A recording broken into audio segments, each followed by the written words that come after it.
Hi, welcome to the Unit 5 Extra Credit video for Learning Target 5.1. It's important to note that although this is an Edpuzzle video and there will be CFUs in this video, those CFUs will not be graded. This video is designed to help you prepare for the graded extra credit. So this is sort of like a practice and a prep so that you'll do well on that. All right, to begin, for Learning Target 5.1, it is I can balance equations, and the supporting skills that you need for this learning target is how to read and interpret chemical equation. And the second one is understanding that equations have to be balanced by the law of conservation of mass. So we're going to learn what the law of conservation of mass is and how to recognize if an equation is balanced. We will not in this video learn how to balance equations. For that, there's a separate video which many of you did for your homework several weeks ago. I will post that video in the extra credit assignment document. It's optional, but just note for the practice you will need to know how to balance, and it's not covered in this video. Let's begin with interpreting balance equations. So the purpose of a question like this, where you're asked to basically match the chemical equation with these molecular models, is so that you have an understanding when you see a chemical equation that is given in the answer choices, like choice B, C3H8 plus 2O3 goes to C3O6 plus 2H4. Like, what exactly does that mean? You need to have some sense. There are two types of numbers that we use in a chemical equation. The coefficients, which are the big numbers in front. So like in choice A, it will be like that 3 in the front there. Here will be the 3 in the front of the CO2. So those are the big number in front. They tell you how many molecules or groups that of the same exact thing that you have. The subscript, on the other hand, tells you the number of atoms within that molecule. All right, and those will be the small numbers that you see in a chemical formula. This, by the way, like the C3H8, is a chemical formula. All right, so let's take a look at this first example. We're going to start on the reactant side. Reactants are on the left of the arrow. And if you notice that there are two different types of reactants. We have this type over here with the carbons and hydrogens, and then we have this type over here with just the oxygen atoms. So let's begin with this first type. First thing I noticed that there's only one of this type. So for that, I would use a coefficient. The big number in front would actually be a 1. But just like in math, if the coefficient is 1, we don't write that number. We just leave it blank, but we know in the back of our mind that that number is 1. All right, so now that I figured that out, I just have one of them. Well, let's see what this molecule is made of. It is made of 1, 2, 3 carbons. And so I would write C3, 3 as a subscript, the small number, and it has 8 hydrogens, so I'd write H8. So for this part of the chemical equation, this would translate to C3H8. Again, the coefficient here is 1, but we don't write the 1 down. Moving on to the second type of reactant. So these all look alike. And how many of these reactants do I see? I have 1, 2, 3. Notice that they're separated. I have 3 of these types then. So for that, I would use a coefficient of 3. And in each of these types, I have 2 oxygen atoms. So that's where we use the subscript. There are 2. Notice that these 2 oxygen atoms are all connected, so we would do O2. Moving on to the next example, for the next part, for our product side, we have, again, 2 different types of products. I have these types and these types of products. And for this very first type of product, I have 1, 2, 3 of them. So again, I would use a coefficient of 3. And I know that there are 3 separate things because they're separated. The way that they're drawn, they're not connected together. Now within one of these, notice that this is where they are connected. Within one of these, this carbon is connected to 2 oxygens. So there's 1 carbon here and 2 oxygens. So I would do 3 CO2. All right, let's see if you can do the last one if you want. You can pause the video, and then when you press play again, I will reveal the answer. Okay, for this product, we have 1, 2, 3, 4 of the same type. And in each of those types, you have these 2 hydrogen atoms connected together. They're attached, they're connected. So we do 4H2. All right, so if we were to figure out what our answer is, we just basically match it up, and that would be choice D. So what you want to do for these sort of problems is list them out, like write them on your own on a piece of paper or right underneath the reaction, and then figure out which one matches. That's probably the best and the most efficient way of doing that.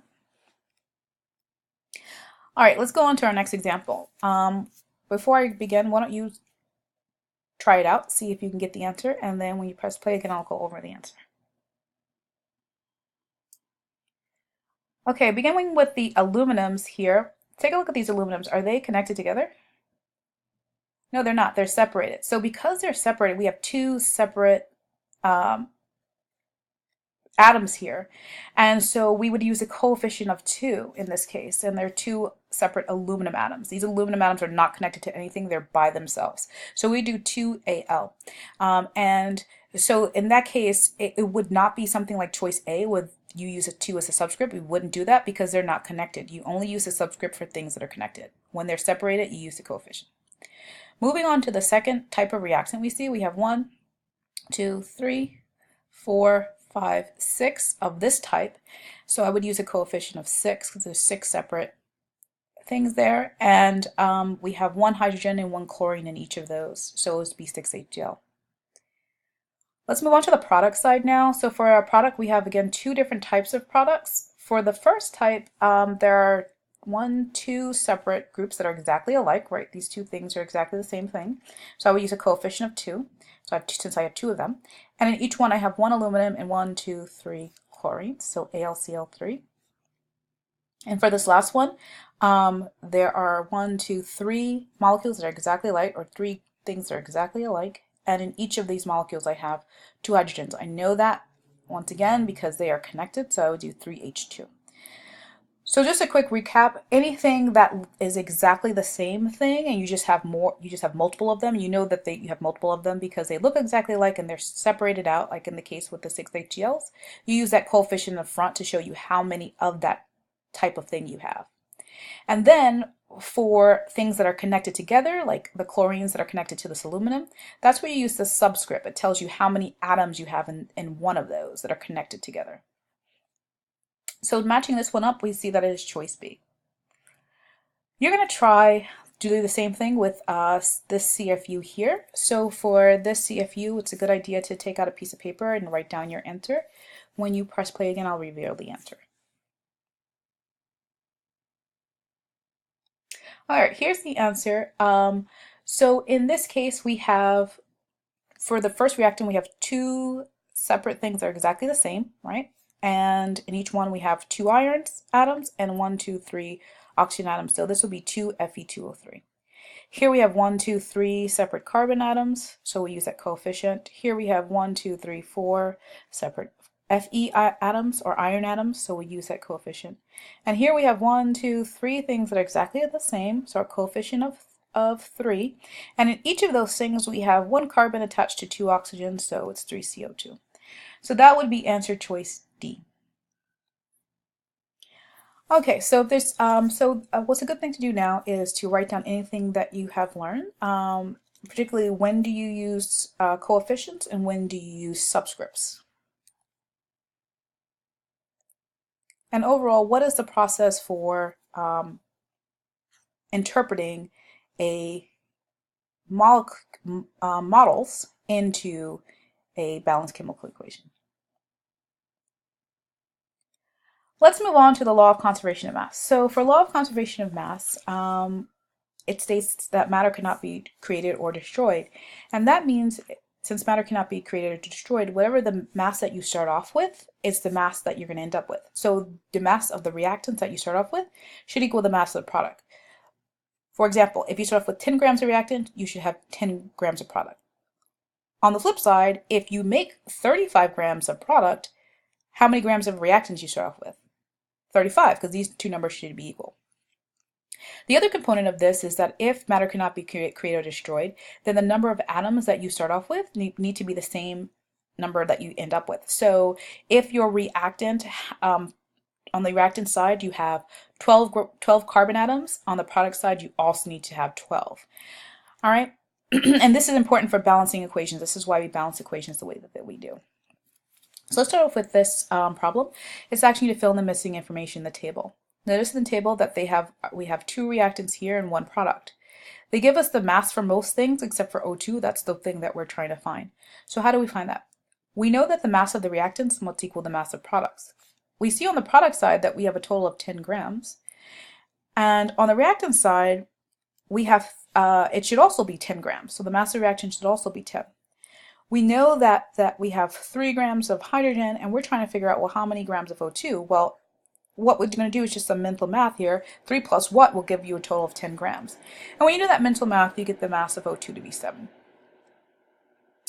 Let's try sorry, I moved that real quick. So if you want to capture anything, it's a good time to do that now.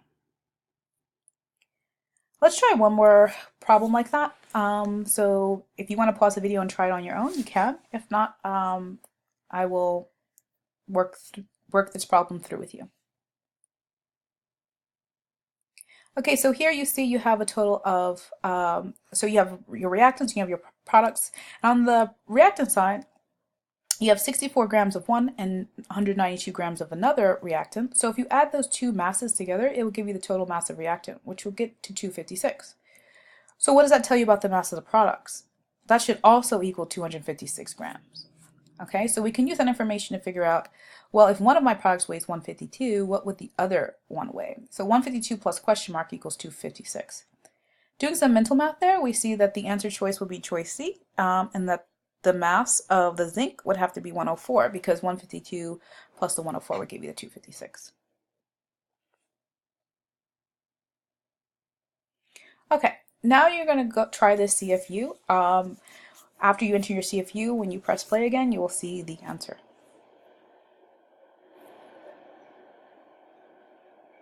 Okay, so here's the answer for this one. In this case, for our reactants, we have 25 grams of one and 15 of another, which gives us a total mass of reactant of 40 grams. So that means that the total mass of the product must also be 40. And what we're trying to figure out, well, what must this be? So question mark plus the 30 from the one product, should equal to 40. And when you do that, you get that the mass of that H2O there, which is our unknown, is going to be 10 grams. All right, so here's a good time to sort of summarize what you've learned and how would you use the law of conservation of mass to solve a problem like this, to figure out the mass of an unknown reactant or product. Okay, the last thing for law of conservation of mass is the balancing equation, and that's that the number of atoms for the reactants and products must be the same. I just have this quick note here because I'll be using the terms coefficients and subscripts so you know what they mean. All right, so a couple of things. The way we balance equations, we balance by changing the coefficients, which would be the big numbers in front, and not the subscripts. We don't change the small numbers because that would change the molecule that it actually is. Another quick rule here is that your coefficients cannot be 0. Remember, if there's no number written down in front, then the number is 1, not 0. The other thing is they also cannot be decimals. So you can't have 0.5 or 3.5 or 3.2 as coefficients in front of a balanced chemical equation. And finally, the coefficients must be the smallest possible numbers or simplified. So what I mean by that, if for example, we said that the coefficients here were 2, 4, 4, and 10, notice that for all of these numbers, we can divide out a 2. So that's not the simplest value. So we would actually have to simplify it by dividing out the 2 to get that the coefficients would be 1, 2, 2, and 5. So these are the 3 things that you have to remember about coefficients when you're in balancing equations. So you might want to take a note and write these 3 rules down. Okay, now that we've seen what sort of the rules behind balancing equations, things you can and cannot do, for a problem like this, what we're going to do is we're going to check to see if it's balanced. And the way that we're going to do that is we're just going to add up, we're going to figure out how many carbons, hydrogens, and oxygens, or all atoms we have on both sides of the arrow. Starting with the reactant side, we see we have 5 carbons and 12 hydrogens and 2 oxygens. We're going to do the same thing on the product side. So on the product, there's only 1 carbon here. And for the hydrogen, we have just 2 here. And for the oxygen, notice that 2 of them have oxygen in it. So 2 molecules have oxygen. So we kind of have to add those up together. We have 2 from this one and 1 from that one, giving us a total of 3 oxygen. All right, so is this equation balanced? Of course not, because you see the number of carbons, hydrogens, and oxygens are not the same on both sides. It should be the same number. So how do we balance them? What we're going to do is we're just going to change the coefficient, and I'm not going to go through the process. As I said, that's not what this video does, but I'm going to prove to you with these coefficients this is balanced. So remember, there's no number written in front here. That means that the coefficient is actually 1. So in that case, I still have 5 carbons and I still have 12 hydrogens. For the oxygen, since I have 8 O2s, I have to multiply this number and that